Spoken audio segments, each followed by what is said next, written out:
ఎలా ఉన్నారు? బాగున్నారా? తమ్ముడు, చెల్లెమ్మ, అక్కయ్య, అన్నయ్య, అంకుల్, ఆంటీ ఎలా ఉన్నారు? క్రైస్తవ్యం అంటే ఏంటిది మీరు చెప్పండి. బ్రదర్, మాకెందుకు తెలియదు. దేవుని రక్షకునిగా అంగీకరించడము, తర్వాత రెగ్యులర్గా సంఘానికి వెళ్ళడం, రెగ్యులర్గా బైబిల్ చదవడం, ఇదే కదా, ఇంకేంటిది అని మీరు అడగవచ్చు.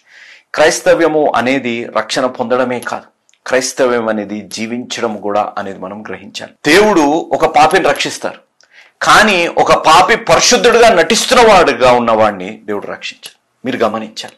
దీనికి ఒక మాట ఉంది, మీకు కూడా తెలుసు, కానీ మన జీవితాల్లో గమనించాలి. జూలై 15 నాన్నగారి బర్త్డే, యేసు అనుచరుల స్థాపింపబడిన రోజు, మిషనరీ డే, ఇవన్నీ చేశాం. హంగు ఆర్భాటాలతోని, నాట్యాలతోని, అబ్బో అద్భుత రీతిలో చేశాం. ఆశ్చర్యపోతున్నారా? జోషన్న గారు పరిచర్య, జోషన్న గారు ఇంత తగ్గింపుతోని పరిచర్య చేశారు. బిడ్డలేంటిది హంగు ఆర్భాటాలు అనుకుని లేదు. హంగు ఆర్భాటాలు లేకపోతే నాట్యాలు లేకపోతే ఇవి అవి